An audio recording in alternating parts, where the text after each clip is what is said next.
உலகத்தையே காப்பாத்துற சூப்பர் ஹீரோஸை காப்பாத்துறதுக்காக கிறிஸ்டோபர் நோலன் என்ன செஞ்சாருன்னு உங்களுக்கு தெரியுமா?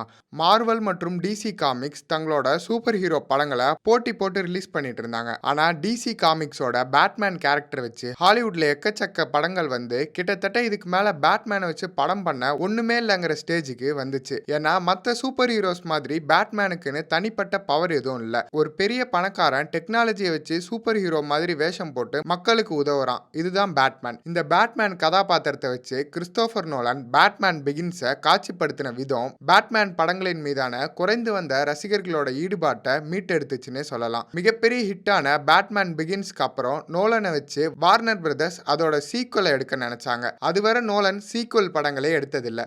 அவர் முதல்ல எடுத்த சீக்குவல் படம்னா அது டார்க் நைட் தான். அந்த படத்தை நோலன் எடுக்க காரணம் பேட்மேன் இல்ல, ஜோக்கர் கேரக்டர் தான். நோலன் மனசுல இருந்த ஜோக்கருக்கு உயிர் கொடுத்து இந்த நூற்றாண்டோட மிகச்சிறந்த படங்கள்ல ஒன்னான டார்க் நைட் உருவாச்சு. காலத்தால் அழியாத கேரக்டரா இப்ப வர ஹீத் லெஜர் நடிச்ச ஜோக்கர் கேரக்டர் நமக்குள்ள இருக்கு. கிட்டத்தட்ட 17 வருஷத்துக்கு அப்புறமா ஜோக்கர் ஒரு வில்லனா மட்டும் இல்லாம ஹீரோவாவும் நம்ம மனசுக்குள்ள இருக்க காரணம் கிறிஸ்டோபர் நோலன்ற மாஸ்டர் மைண்ட் தான். இந்த நோலன் வாரத்துல அவரை பத்தின தெரியாத பல தகவல்களை தெரிஞ்சுக்க சினிமா போகன் சேனலை சப்ஸ்கிரைப் பண்ணுங்க.